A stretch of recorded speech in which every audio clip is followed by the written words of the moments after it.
Hello दोस्तों, मैं रोहित कुमार और आप देख रहे हो अपना YouTube channel no doubts by RK. कैसे हो दोस्तों? आशा है कि आप अच्छे होंगे। फ्रेंड्स, हमारा चैप्टर था परसेंटेज, मतलब कि प्रतिशतता, और इसका टाइप था आपका परीक्षा में पास फेल पर आधारित प्रश्न। और हमने इसका एक पार्ट पढ़ लिया था, ये पार्ट इसका 2 है फ्रेंड्स। और मैं आपसे पहले बोलता हूँ, अभी आप वीडियो को लाइक मत करो, ना ही शेयर करो, ठीक है। आप वीडियो शुरू से एंड तक देखना। यदि ये वीडियो आपको अच्छे लगे तब आप इसे लाइक और शेयर करना, ठीक है फ्रेंड्स। नंबर 1 क्वेश्चन, किसी परीक्षा में 60% विद्यार्थी अंग्रेजी में तथा 70% गणित में उत्तीर्ण हुए।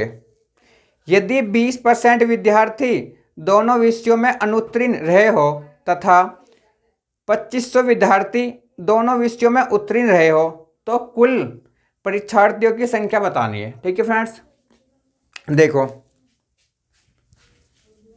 देखो, हर चीज अपना आप में क्या होती है, 100% होती है। ये मैंने आपको बता दिया था। अब आप यहां देखो, 60% तो आपके इंग्लिश में और 70% आपके मैथ में है, जो आपके पास है।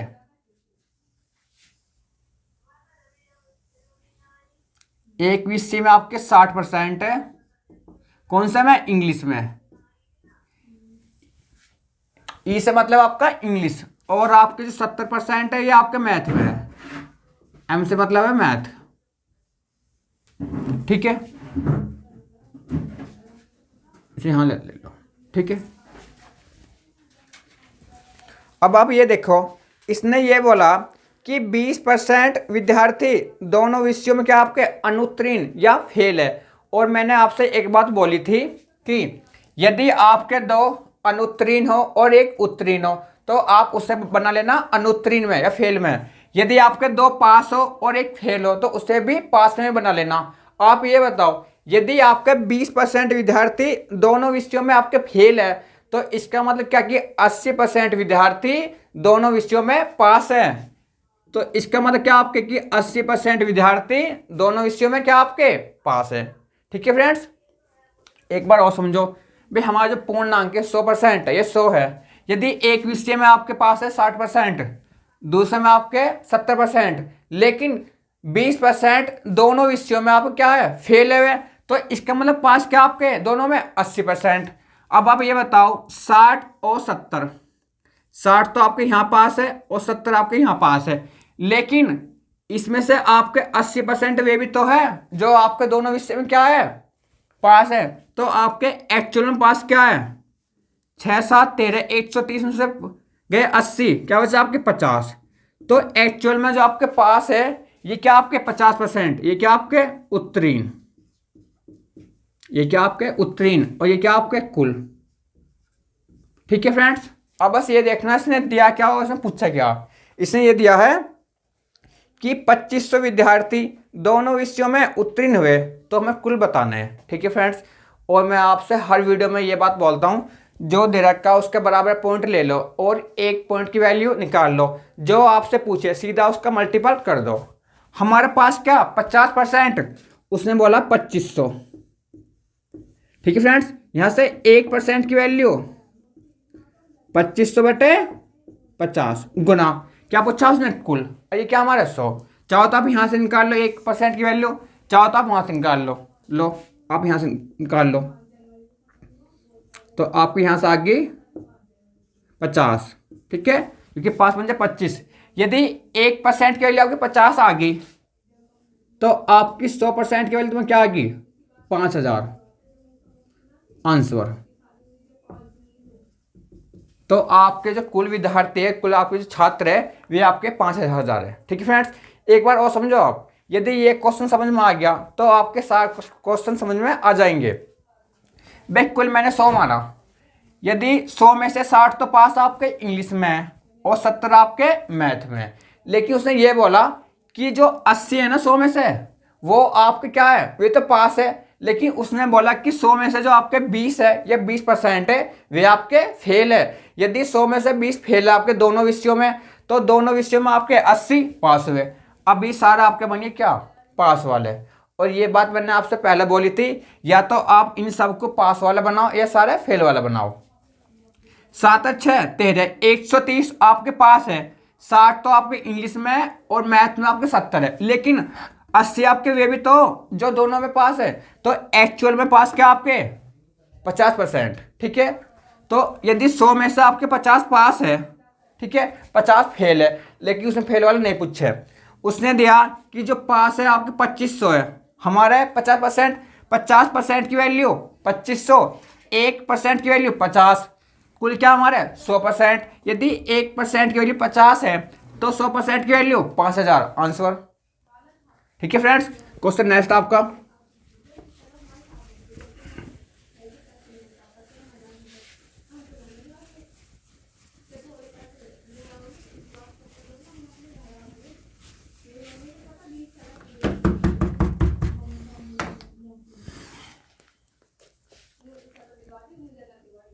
क्वेश्चन नंबर 2 आपका, किसी कक्षा के 72% विद्यार्थियों ने जीव विज्ञान तथा 44% ने गणित विषय चुना।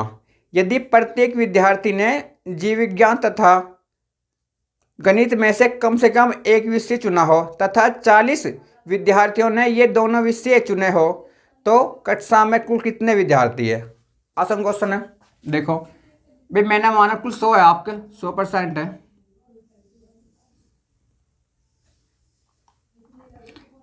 जो आपके है बायोलॉजी में वे आपके 72% है।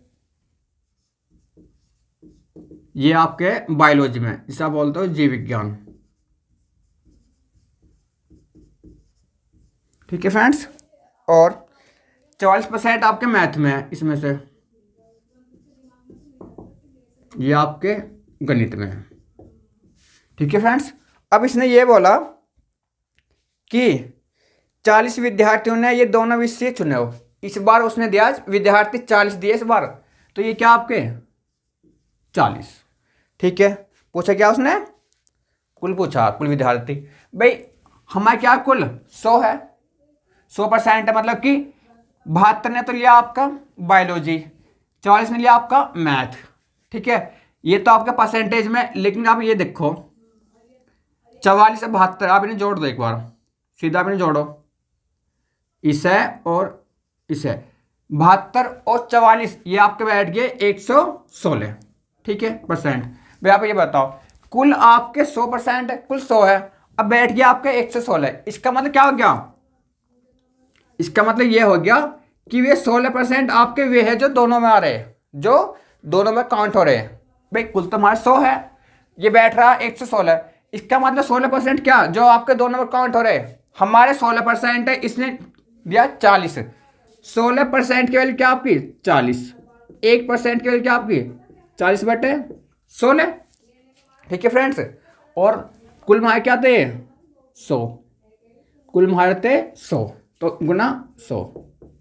ठीक है, आप यहां से निकाल लो 1 पॉइंट की वैल्यू, सीधा आप यहां कर दो मल्टीपल, ये सीधा आप यहां कर दो, ये मैंने आपको पहले ही बता दिया।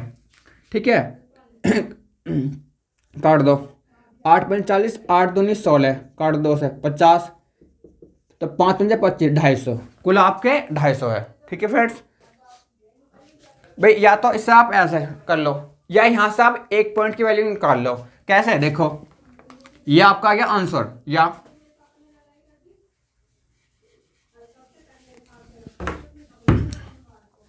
काट दो से 8 पंच 40, 8 दूनी 16, 5/2, 2.5 आ गया। 1% की वैल्यू 2.5। यदि पूछा आपसे कुल, कुल थे हमारे 100%, यदि 1% की वैल्यू 2.5 है आपकी, तो 100% की वैल्यू आपकी 2500, आंसर। ठीक है फ्रेंड्स, मैं आपसे बाबा ये तो बता रहा हूँ भाई, जो दे रखा है उसके बराबर ले लो और 1 पॉइंट की वैल्यू निकाल लो। जो आपसे पूछे सीधा आप उसका मल्टीपल कर दो, चाहो तो आप यहाँ कर दो, चाहो तो आप वहाँ कर दो। ठीक है फ्रेंड्स, क्वेश्चन नेक्स्ट।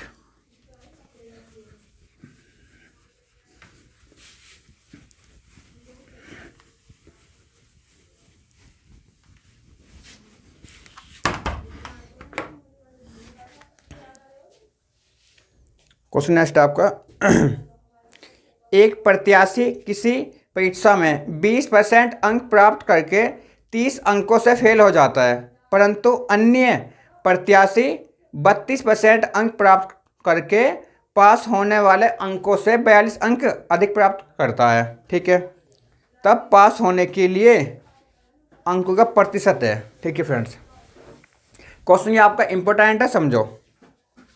प्रत्याशी का मतलब आपका विद्यार्थी हो या छात्र हो। ठीक है, पहले वाला 20% लाता है। ठीक है, और 30 अंकों से फेल हो जाता है। 30 अंकों से फेल हो जाता, माइनस का मतलब है कम आ रहा है, प्लस का मतलब है ज़्यादा आ रहा है। और दूसरे वाला 32% अंक लाता है और पास होने से भी 42 अंक अधिक ले आता है। 42 अंक अधिक ले आता है, तब पास होने के लिए अंकों का बताना प्रतिशत। अब समझो आप मेरी लैंग्वेज में, इसने बोला प्रत्याशी को आप मान लो छात्र कि पहला छात्र किसी परीक्षा में 20% अंक लाता है और पास होने न्यूनतम अंकों से 30 अंक कम लाता है। इसका मतलब क्या कि 30 अंक से फेल हो जाता है। दूसरा विद्यार्थी 32% लाता है और पास होने न्यूनतम अंकों से भी 22 अंक क्या लाता हो, अधिक। ठीक है फ्रेंड्स, अब मुझे आप ये बताओ, इनका आप अंतर ले लो, क्या आ गया 12%, और इनका आप अंतर लेना, क्या आ गया 42 और 30 72। ठीक है, आप में से काफ़ी बच्चे ये सोच रहे होंगे कि इनका तो अंतर गलत आ रहा, 12 आएगा। नहीं, आप समझो अंतर हमेशा क्या आता है, प्लस में। भाई आप ये बताओ, ये आपका प्लस का 42 है। ठीक है, माइनस ये क्या आपका माइनस का 30 है, क्योंकि हमेशा अंतर में क्या होता है कि ज़्यादा में से कम आपका माइनस होता है। 32 में से 20 गए 12। ठीक है, ये प्लस के 42 है, माइनस और माइनस के 30 गए, तो क्या बचा आपका 42 माइनस के प्लस और 30, तो ये तुम्हारा क्या हो गया, बोलो 72। आ गया समझ में? ठीक है, देखो फ्रेंड्स, जल्दबाजी बिल्कुल मत करो, आप वीडियो देखो आराम से। और यदि आपने मेरे अनुसार एक बार अपना सिलेबस पूरा पढ़ लिया ना, तो फिर दोबारा आपको कोई जरूरत ना है पढ़ने की। देखो इसने बोला कि 12% की वैल्यू जो आपकी है 72 है। ठीक है फ्रेंड्स, 1% की वैल्यू 72/12 आपकी 6 आ गई। ठीक है, ये आपका परसेंट है, ये आपका अंक है 6 अंक। अब फ्रेंड्स आप ऐसा मत करना कि आप 20 छिक्का 120 निकाल लो, फिर आप इसे करो माइनस, फिर उसका परसेंटेज निकाल लो, इतना लंबा मत सोचना। भाई हम 20% हम अंक प्राप्त करते हैं और हमारे 30 अंक कम आते हैं, तो आप सीधा हिसाब बना लो परसेंटेज में। देखो एक अंक सॉरी 1% की वैल्यू क्या आपकी 6 अंक, तो 30 अंक की वैल्यू तुम्हें क्या होगी 5%, क्या होगी 5%। भाई समझो, भाई 6 अंक बराबर आपका 1% है, तो 30 अंक बराबर 5% हो गए। आप ये बताओ, इसका मतलब ये कि आप 20% आप अंक लाते हो और 5% से आप फेल हो जाते हो। यदि आपके 5% और आ जाते तो आप पास हो जाते नहीं, न्यूनतम अंकों का प्रतिशत। तो आप जोड़ दो 20 और 5 25, तो पास होने के लिए न्यूनतम आपके अंक है वे आपके 25% आंसर। ठीक है, अब आप में से काफ़ी ये भी सोच रहे होंगे कि भैया आंसर यहाँ से मिलाओ सर। ठीक है, अब मैं आपको आंसर यहाँ से मिला दूँ। ठीक है, बाकी आप सिर्फ इतना करना, भाई एक अंक की वैल्यू क्या है, 1% की वैल्यू आपकी 6 अंक है, तो 42 की तो क्या वैल्यू 76 42 7%। अब मुझे आप ये बताओ, आप 32% अंक प्राप्त करते हो और पास होने से न्यूनतम अंकों से भी, पास होने वाले न्यूनतम अंकों से भी आप 42 अंक क्या लाते हो अधिक, या आप 7% लाते हो अधिक। तो इस बार 32 में से आप 7 कर दो माइनस, तो आपको क्या बचा 25% आंसर। ठीक है फ्रेंड्स, आप आंसर कहीं से भी ले लो आपका सेम आएगा। ठीक है, तो आपको क्वेश्चन में सीधे करना, ये जो आपका है 6 अंक बराबर 1%, तो 30 अंक बराबर आपको क्या हो गए 5%, और आप 20% आप अंक लाते हो और 5% से आप फेल हो जाते हो, तो इसका मतलब क्या है कि आप 25% में आप पास हो जाओगे। तो बस यही बताना, तो ये आपको नहीं निकालना, बस निकालना आपको एक ही है, सिर्फ मैंने ये आपको समझाया था। ठीक है फ्रेंड्स, क्वेश्चन नेक्स्ट।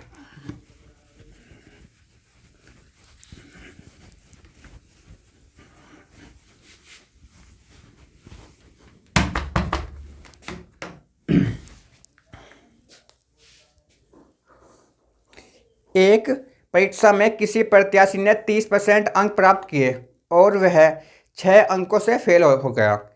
अन्य प्रत्याशी ने 40% अंक प्राप्त किए और पास होने वाले न्यूनतम अंकों से 6 अंक अधिक प्राप्त किए, तो अधिकतम अंक है। सेम क्वेश्चन है, पिछली बार उसने पूछा था कि न्यूनतम अंकों का प्रतिशत, इस बार इसने पूछा कुल अंक, टोटल अंक। ठीक है भाई, देखो हर चीज अपना आप क्या होती है, कुल हर चीज अपना आप क्या होती है, 100% होती है।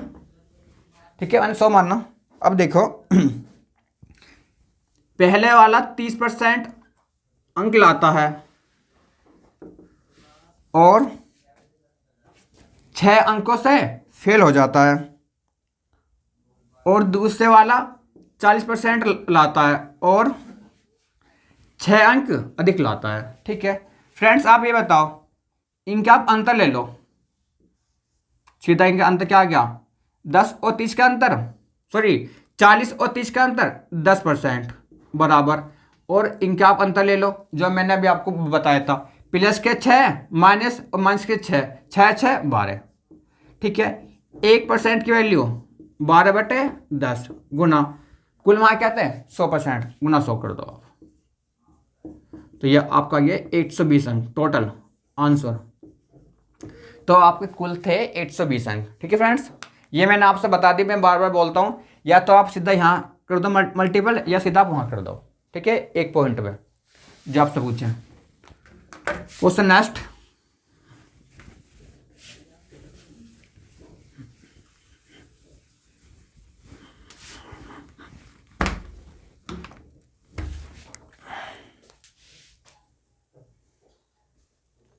क्वेश्चन नेक्स्ट है और आपका इंपॉर्टेंट है। एक परीक्षा में 40, 50 तथा 60 छात्रों वाले 3 समूह ने भाग लिया तथा उसमें उनका उत्तीर्णता प्रतिशत क्रम से 100, 90 और 80% है। तदनुसार उन सभी समूह के कुल छात्रों की उत्तीर्णता प्रतिशत कितना है। अब समझो आप मेरी लैंग्वेज में, इससे बोला आपके 3 समूह हैं, फर्स्ट, सेकंड और आपके थर्ड है। ठीक है, जो इनमें आपके छात्र है वो आपके है 40 पहले में है, 50 इसमें है और 60 इसमें है। और जो आपके छात्र पास हो रहे हैं उत्तीर्ण, ठीक, पहले में आपके 100%, 90, 80, इसमें आपके 100% पास हो रहे हैं, तो 40 का 100%, हर चीज अपने आप में क्या होती है 100%, तो 40, और दूसरे में आपके 90। ठीक है, 50 का 90%, 9 पंजे 45, और ये सब मैंने आपको बता दिया था परसेंटेज निकालना, और ये आपका है 80%, 8 सिंह 48। ठीक है फ्रेंड्स, यदि किसी भाई पे नहीं आता ये निकालना तो जाके आप मेरी पहली वीडियो देखना, वहाँ मैंने सब कुछ आपको बहुत बता दिया डिटेल में, बहुत ही बेसिक में। अब आप ये बताओ भाई, पहले 40 थे, 40 पास हो गए, दूसरे में 50 थे, वहाँ से आपके पास हो गए 45, तीसरे में 60 थे तो आपके पास हो गया 48। तो कुल आपके पास बताओ, 8 5 13, 3 और 4 के 12। ठीक है, 123। ठीक है फ्रेंड्स, सॉरी यहाँ 13 आएगा, 133, क्योंकि 8 5 13 3 का हासिल 1 और 4 दूनी 8, 4 के 12, 13। आप ये बताओ, आपके 133 छात्र पास होते हैं। ठीक है, कुल क्या आपके 60 और 50 110 और 40 150, मतलब कि 150। 150 में से आपके पास होते हैं 133, तो क्या बताना है कि प्रतिशत, तो गुना 100, 50 दूनी 100, 50 तिया 150, 2 तिया 6 और 13 दूनी 26, 3 काट दो, 3 अट्ठे 24, यहाँ 2 बचे 26, 3 अट्ठे 24। ठीक है, यहाँ 2 बचे, तो 88 से 2/3% आंसर, 88 से 2/3%। ठीक है फ्रेंड्स,